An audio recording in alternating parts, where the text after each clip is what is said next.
सुन, आज बरियात बा, मटकोर में तो ना उठल, लेकिन बारात में कोनो कसर नहीं के छोड़े के, उठवा लेवे के बा। एके आदमी बा, उहे उठाई। बेग ले ले बड़े। हाँ पैसा बानू। हाँ हाँ। चल उहे उठाई।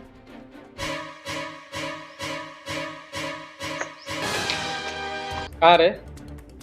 बस से भेंट करे के बा। बस हो जाई, तू कह देनी हो जाई तो हो जाई, बस ठीक।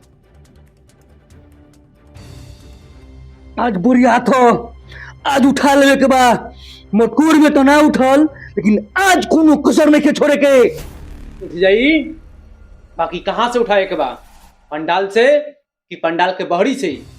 पंडाल से उठावे के बा। माल लिया बड़े? हाँ माल रख। सुन, टाइम बताओ। 7 बजे। ठीक बा, हो जाई। अरे बाप रे